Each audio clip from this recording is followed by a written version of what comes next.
Let's explore the critical timing characteristics of flip-flops that are essential for reliable digital circuit operation. Flip-flops are fundamental building blocks in digital systems, and understanding their timing requirements is crucial for designing circuits that function correctly. Setup time, denoted as T sub su, is the minimum amount of time the data input must be stable before the active clock edge. This ensures that the flip-flop can reliably capture the data.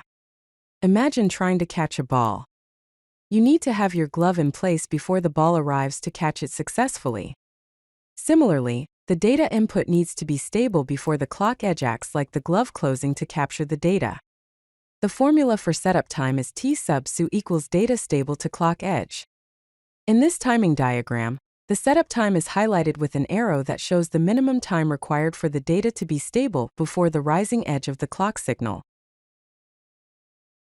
Hold time, denoted as T sub h, is the minimum amount of time the data input must remain stable after the active clock edge. This ensures that the flip-flop doesn't get confused as it's latching the data. Think of it like needing to hold your glove still for a moment after catching the ball, to make sure it doesn't pop out. Similarly, the data must be held stable for a short period after the clock edge. The formula for hold time is T sub h equals clock edge to data change.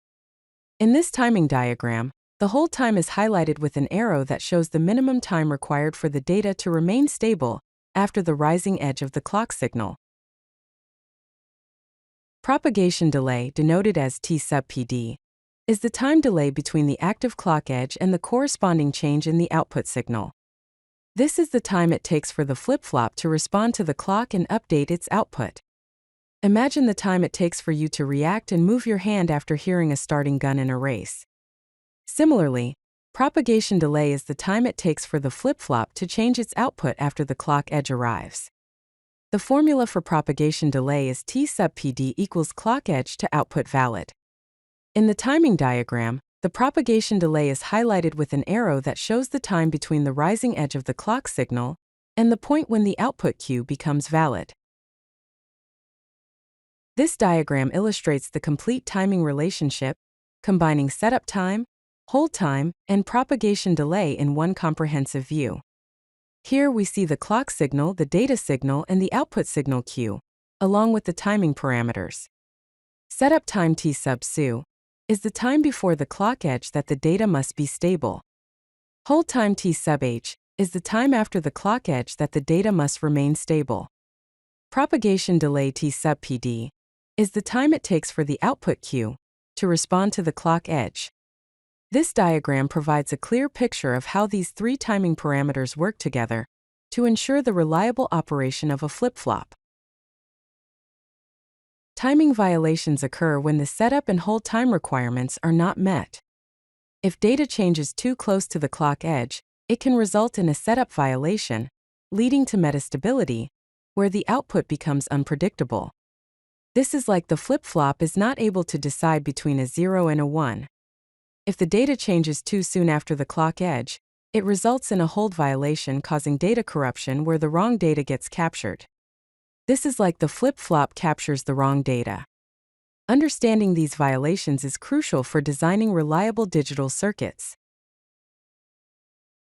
Let's consider a practical example using the 74HC74D flip-flop. This flip-flop has a setup time T sub su of 20 nanoseconds, a hold time T sub h of 5 nanoseconds, and a propagation delay T sub pd of 25 nanoseconds. To calculate the maximum frequency at which this flip-flop can operate reliably, we need to ensure that the clock period is greater than the sum of the setup time and propagation delay, which is 20 nanoseconds plus 25 nanoseconds equals 45 nanoseconds. The maximum frequency is then 1 divided by 45 nanoseconds, which is approximately 22.2 MHz. This calculation helps designers determine the limits of their circuit's performance. Timing parameters are critical for ensuring the reliability of flip-flops and preventing errors in digital circuits. Timing violations such as setup and hold violations can lead to metastability and data corruption, which can cause unpredictable behavior in your circuits. Timing specifications determine the maximum operating frequency of circuits, so it's important to understand these limits when designing your systems.